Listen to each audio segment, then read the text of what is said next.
On this episode of True Life, we take a closer look at Jonah's life, inside the whale.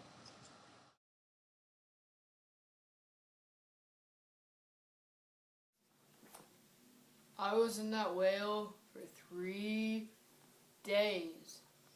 I'll never forget it.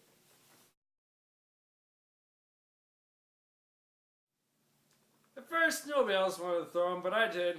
I was like, get him off this boat! Jonah was born in a small village north of Nazareth. His life as a prophet kept him busy with predictions, mostly about the movements of borders. Many would consider Jonah to be a low-key prophet, not often shaking things up. But that all changed one day when God came knocking at Jonah's proverbial door. It was a day like any other.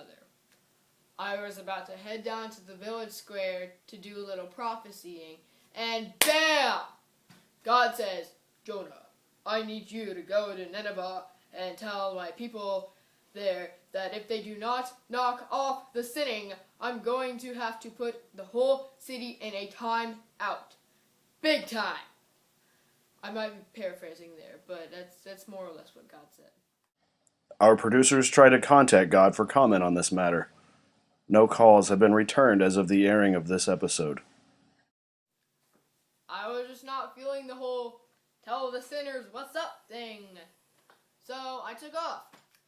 I hopped onto the first ship heading the opposite direction and tried to forget all about it. I was asleep when the captain came below deck and screaming about the storm. This was no regular storm. I have not seen anything like it to this day.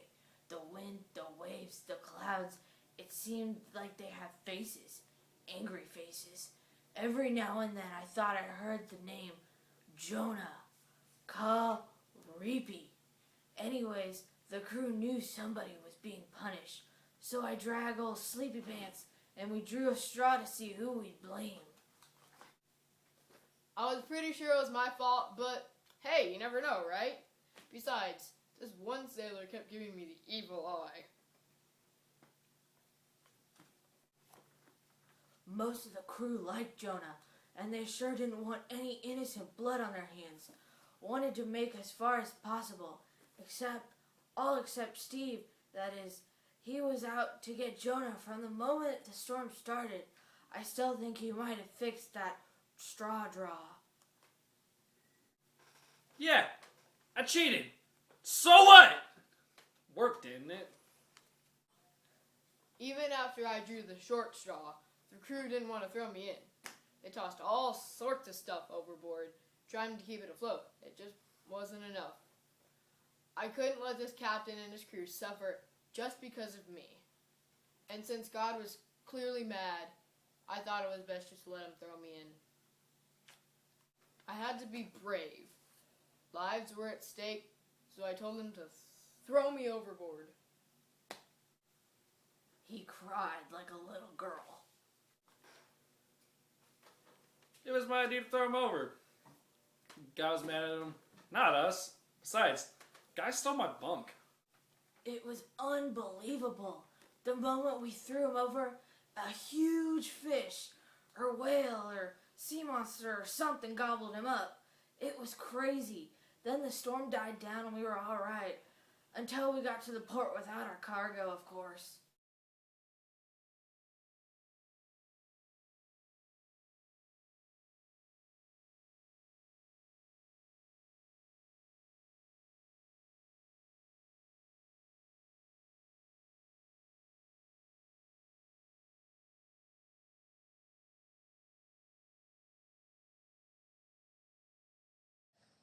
The lives of those had been changed forever. They had come together as a crew from all over the land, differing greatly in religion and culture. But that fateful night brought them all together under one God. Yeah, I felt bad later on. But I made burnt offerings to God a few times in my life. That's been pretty good ever since. Jonah awoke in the belly of the whale, disoriented, covered in goo, and a little beaten up. I woke up inside this massive whale. I was disoriented, covered in goo, and a little beaten up. I think I may have been in shock.